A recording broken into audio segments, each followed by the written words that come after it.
Welcome to a new edition of the Famous Interviews with Joe Dimino. On this episode, we talk with independent fantasy novelist Ronald Kimmons. He is the author of the novella Den of the Wolfman, which is available for free, and of the novel Wild River that is coming out in January 2023. From a young age, he always wanted to be a novelist and was always writing stories and daydreaming about things that could be. As an adult, he did not initially pursue this as a career because he wanted to build a family. But he is at a point where he has built a business that his wife runs and he can focus on writing full time. He has a great story. Enjoy this interview. Well, hey, man, thank you for taking some time out for me today. I appreciate it. Yeah, thanks for doing this. You bet. So before we get into your life as a writer and fantasy novelist, I want to know, going through COVID was quite a time. And I know it was different for different factions of artists, from musicians to writers. But overall, how did you survive that time period, and how has this subsequently changed the way not only you live life but approach your craft? So during that period, I was actually still running a digital marketing agency with my wife and kind of doing some writing on the side. And because we were entrepreneurs working from home already, the pandemic didn't affect us as much as it did some other people. But during that time, I did have the opportunity to be able to write and to work on my craft, work on these projects that are coming to fruition now, and yeah, it actually gave me a lot of ability to go and to be able to focus on my work and to work on it maybe to an extent that I wouldn't have otherwise. I remember I just mentioned Brandon Sanderson. He actually during the pandemic he similarly had a lot of time on his hands all of a sudden, and so he just wrote 4 novels in a year. I wasn't quite to that level because I was still doing other work, but yeah, it's similar to me. I had the ability to go and work on my craft a little more than I would have otherwise. And I'm someone who is intrinsically kind of an introvert, kind of antisocial anyway. So it wasn't as much, the whole pandemic wasn't as much of a challenge for me as it was for, say, my wife, who's very extroverted and likes to be around people. But yeah, long story short, we were already in a home-centered lifestyle at that point because we were entrepreneurs. So it didn't change all that much, but it did give me a little bit more time to work on my projects that are coming forward now. So you talked about digital marketing and you're a writer, but if we want to boil down exactly who and what you are, I'm going to take you in front of a bunch of third graders at a career day, and one of the kids is going to look up and say, "What do you do for a living, and how are you qualified to do that?" How would you answer them? Well, like I said, I was in digital marketing, but not so much now. That's my wife has kind of taken over the agency. What I do now is I write stories. I write stories about things that could be, things that I would like to be, things that help people to understand the world that we have by looking at it through another perspective, through a world that doesn't exist, but it has similarities to our world. And so, yeah, I write stories. That's what I do. How did these seeds, how did these feeling, or how did this desire to write start for you? Talk to me a little bit about your childhood growing up and how it became your passion now. Yeah, when I was a little kid, I was a writer. I wrote stories. I wrote a lot of stories. I started writing a lot of stories. I didn't finish all of them. I finished some of them. I would get spiral notebooks and just write, and they're usually fantasy stories. And actually, in my school in 4th and 5th grade, we had an annual competition where we would write books, and most of the kids would get these little plain white books that are maybe like 20 pages long, and they would write some things and draw some pictures. But I would get on a computer and type, and I would type a story, kind of a novella, and and I did that both years.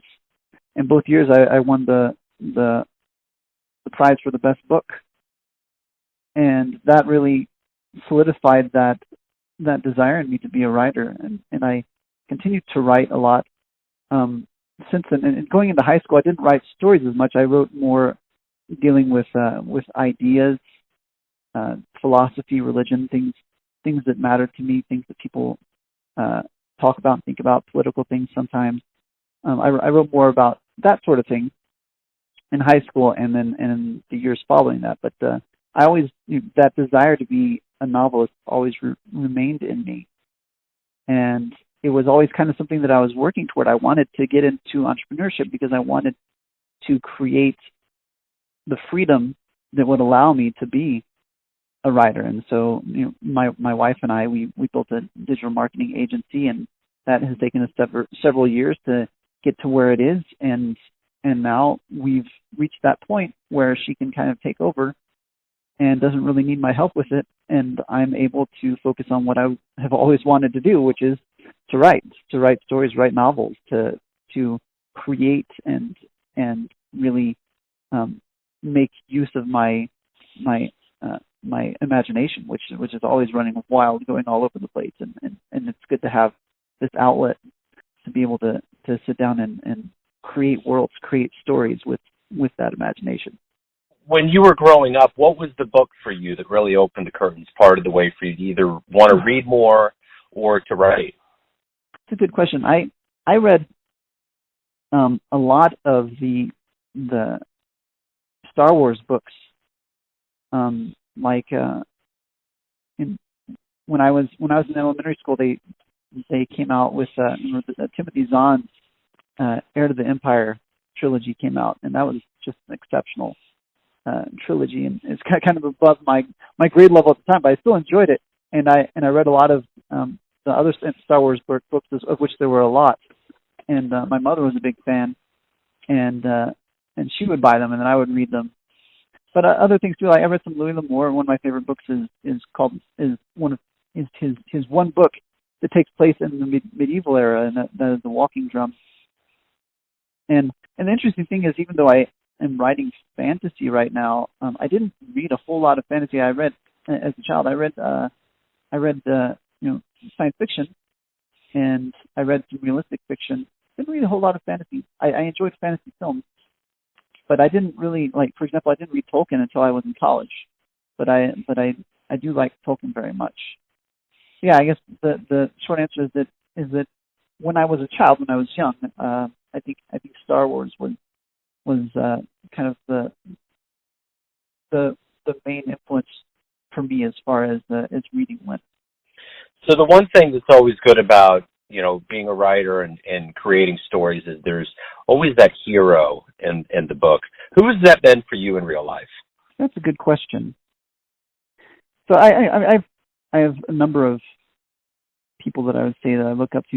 My of course, this is kind of cliche, but my dad, he's a guy who's really been through a lot, and I saw him struggle a lot when I was a kid, as far as his career and money and everything. He was a guy who always worked hard and always put his family first. But he still struggled. In fact, in many ways he struggled because of that. I won't go into details, but his honesty caused him to have trouble, but seeing the struggles that he went through, I think that in how he handled those struggles, I think has solidified him as one of my heroes, and also just from a historical background, I like a number of figures. Even though I'm very much not a Confederate sympathizer, and in fact, I actually recently wrote a nonfiction book talking about how the Civil War absolutely was about slavery, and people who say that it's not are just wrong. But even though I'm not at all Confederate sympathizer, I really like Stonewall Jackson as a historical figure. He just seems like a real solid guy with a lot of admirable traits, even though he in the end was on the wrong side of a war. I like him a lot. One of my other heroes is Joseph Smith, who's a religious figure, and the more that I read about him and about his life and get a feel for the kind of person he was, I feel that he and I have many similar traits in the way that we look at the world and the way we deal with other people. I feel that I'm kind of a less charismatic version of him. He's much more of a charismatic person, which I am not. I would say someone else might be Martin Luther King. I read his addresses, the things, the letters that he wrote, the speeches that he gave, his position when it comes to activism, how to bring about positive social change. This world is full of a lot of people who try to bring about change, who like to who go out and protest and make noise and everything. But I feel that a lot of the time they do it in the wrong ways, and it's more a matter of self-indulgence because they want to hear themselves, and not so much because they're concerned about how their message and the way they deliver it will actually bring about change and change the minds of others. But Martin Luther King was very smart in that respect. He understood what would not just gain, attention from others, but would actually help to change their minds. And in that way, I admire him a lot. So is there anybody on the planet right now that you would love to meet and talk to? Anyone on the planet I would love to meet and talk to? Well, I can think of several world leaders I would love to talk to, not so much because I like them, but because I want to give them an earful of what I think about them. But people that I would like to talk to, well, I just got back from this Dragon Steel convention, with Brandon Sanderson. I like his work. I think he seems like a cool guy. I think I would have a good time talking to him, having a conversation with him. I don't a person I don't know if I would really like to talk to Elon Musk, but I know it would definitely lead to some good stories. Yeah. I have very mixed feelings about Elon Musk. Like, I'm very impressed about a lot of stuff that he's done. I don't think I would like him as a person, and I think he has some really great strengths, and I also think he has some serious character flaws. So I think that I might want to talk to him just because I think that would, even if I end up not liking him at all, I think it would be very interesting and give me some good things to tell stories about. What is it that you look forward to every day that you wake up? You obviously, as a creator, get to do what you want to do. You've worked hard to get to this point in your life. But what is it that really drives you once you wake up and start going through your day? I like to create, and that's why I'm doing this. I like to. For me. I really don't like doing work that feels repetitive and does not really require any creativity. I've done jobs like that. I've done work like that. And it was excruciating for me. I would wake up in the morning and just feel dread at having to go and face that. But as a writer, I get up every day and I create. I tap into these creative processes, these creative facilities that I have, and I have this constant outlet for that, and that gives me joy, and that makes me happy to face the day, and to be able to know that, like, this is what I do now, and it's something that I like. A lot of people just honestly don't really like what they do for a living. But I get to do something. I'm not really making much money yet doing this, but I hopefully will be soon.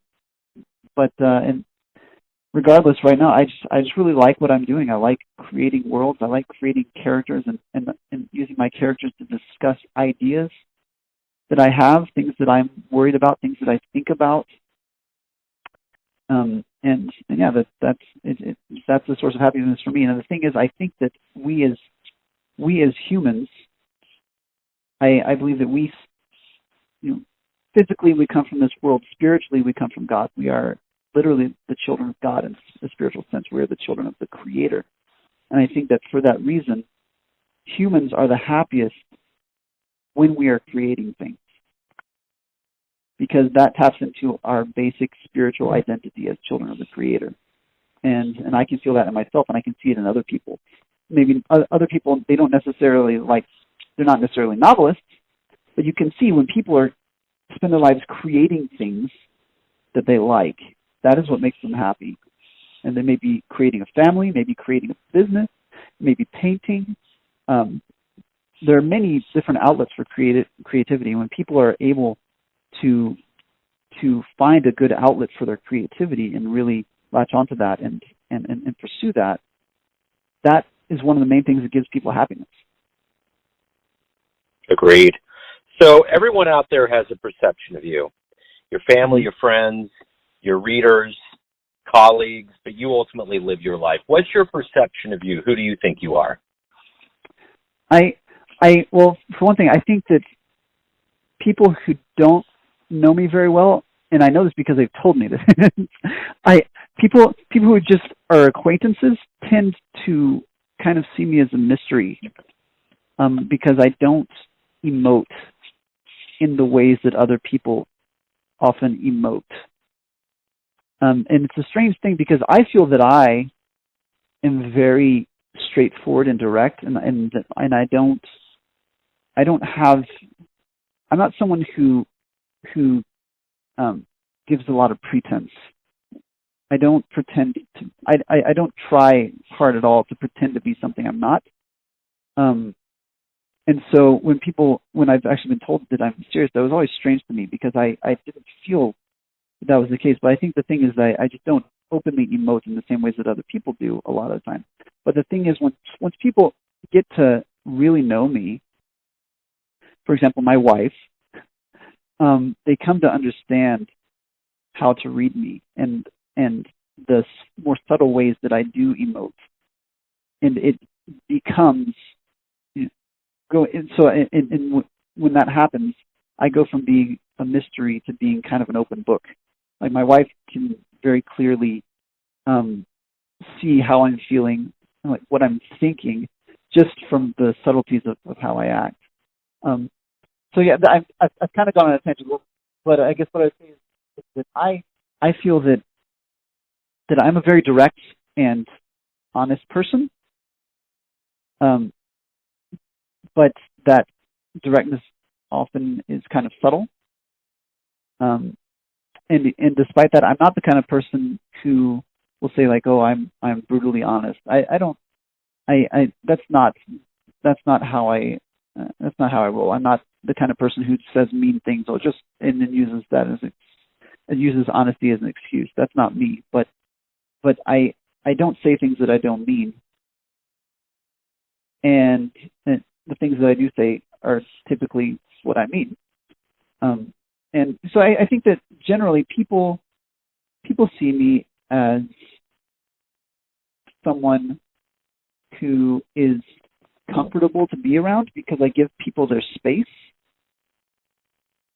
And I think people generally see me as a intelligent person, maybe not the most intelligent, but a pretty intelligent person. But I think that people often don't know what they're thinking about me beyond that. It's more people who are just acquaintances tend to just see me as kind of this guy who's comfortable to be around, who's pretty nice, who's pretty intelligent, and they don't really know what to think beyond that. So let's end this on a triumphant note. Tell me, what's one of the best fan letters or responses that you've gotten from your work? Let me think. So I've had I have a novella that's out for free right now, And I've also had I'm working on a novel that's coming out in January. And some of the comments I've gotten from both of and so the novel has gone through some beta readers that have given me some good feedback.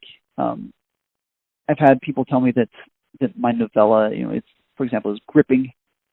And that the novel is fast paced, and it's not boring. And that was music to my ears, because the last thing I wanted to be boring. The novella is more of it's the same story arc. The novella is a prequel to the novel, but the novella is more of a supernatural thriller, whereas the novel is more general fantasy. But yeah, I've actually been told that the novella is it's a gripping story, and that you really feel what the protagonist feels, and that's communicated well in the story. And that was great. That was great to me, hearing that from people who have read it. Hey, this has been great. Before we go, I want to know, where can everybody pick up the books? Where can they learn more about you? Anything related to you and your world? So my website is ronaldmkimmons.com. They can go there, and right now there's a big banner on the top they can click on, but they can go to ronaldmkimmons.com, or they can go ronaldmkimmons.com/free-novella. And if they go there, they can download the novella, which is Den of the Wolfman is what it's called, and that is like I said, it's a prequel novella to the longer novel that comes a little later. Because in the main character in that is he's a private investigator, and in the novel they mention how he kind of became famous because he caught a serial killer who was nicknamed the Wolfman.